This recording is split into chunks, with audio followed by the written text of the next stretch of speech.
Canada's just lost one of its former prime ministers, John Turner, who was Prime Minister of Canada very briefly in the summer of 1984, essentially. He succeeded the father of Canada's current Prime Minister, Justin Trudeau, the father's name being Pierre Trudeau, as Prime Minister, members of the same party, Canada's Liberal Party. After Trudeau retired in 1984, after the better part of 16 years in office, John Turner took over. But several months later, on September 4th, 1984, he was resoundingly defeated in the federal election of that day by Brian Mulroney's Progressive Conservative Party. He then spent the next 6 years or so as Canada's leader of the opposition, and he fought another pitched battle with Mulroney's government in the 1988 federal election in Canada, which was fought mainly on the issue of free trade. It was a huge deal in Canada because English Canadians particularly feel the need to distinguish themselves from the United States as much as possible, culturally, politically, in terms of Canada's social policy, etc. They feared that getting too close to the United States, becoming too economically dependent on the US, would cause Canada to lose its political independence. Few people were bigger proponents of that viewpoint back in the 80s than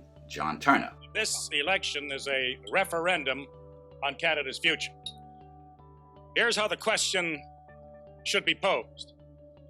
Do we want a sovereign, independent Canada?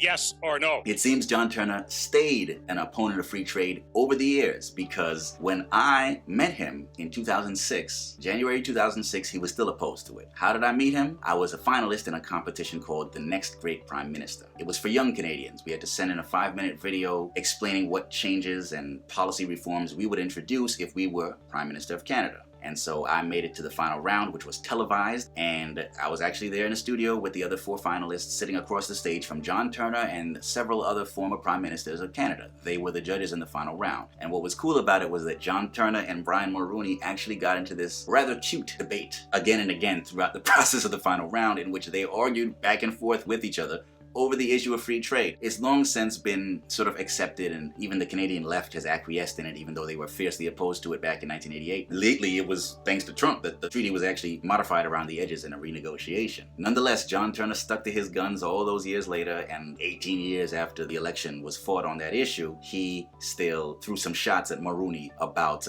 the issues surrounding free trade. This was a man who was very passionate about his convictions, who stuck to his guns when it came to that kind of issue, at least. And now that he has passed away, he will be missed. He is already missed, and although he didn't last very long in office as Prime Minister, he had a storied history as a member of Canada's cabinet dating back to the 1960s. He was a justice minister, he was a finance minister. This was someone who believed strongly in public service and made a lot of contributions to Canadian public life over the years. Democracy doesn't happen by accident.